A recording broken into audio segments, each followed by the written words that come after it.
اس دفعہ ابھی عمرے پہ گیا پر 4-5-7 دن پہلے آیا ہوں.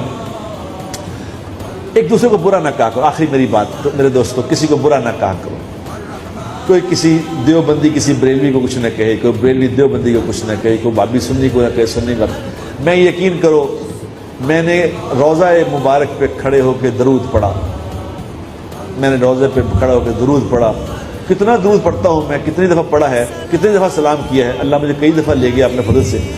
اس دفعہ میں نے درود پڑھا، مصطفیٰ جان رحمت پہ لاکھوں سلام، شمع بزم ہدایت پہ لاکھوں سلام.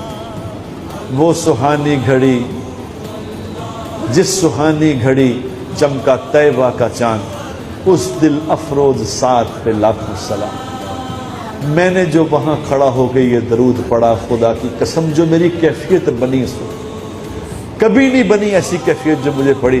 میں نے وہاں کھڑا ہو کے دعا مانگی، یا اللہ جس نے یہ سلام لکھا ہے، مولانا وہ کیا نام تھا ان کا، ہیں احمد رضا خان صاحب بریلوی رحمۃ اللہ علیہ. میں نے کہا یا اللہ ان کو جزائے خیر عطا فرما، اے اللہ ان کو دے. ان کے لیے اتنی دعا کی میں نے وہاں کھڑے ہو کے. میں نے کہا یا رسول اللہ آپ ان کی شفاعت فرمائیں، ان کو دعا. جن کا یہ درود پڑھ کے میری یہ کیفیت بن گئی، وہ کیا ہوں گے.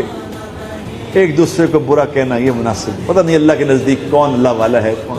اس طرح نہ کریں. جو جس فرقے پہ اس فرقے پہ رہو، جس نے جس کو جو دیوبندی ہے دیوبندی رہے، بریلوی بریلوی رہے، لیکن دوسروں کا نہ برا کرو. اللہ کے ہاں پتہ نہیں کس کا مقام ہے.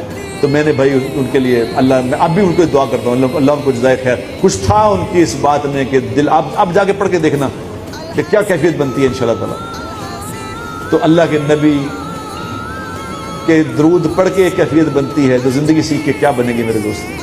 تو زندگی سیکھو. آج کا میرا ایک ہی پیغام ہے آپ سے کہ حضور والی زندگی سیکھو خدا کے لیے.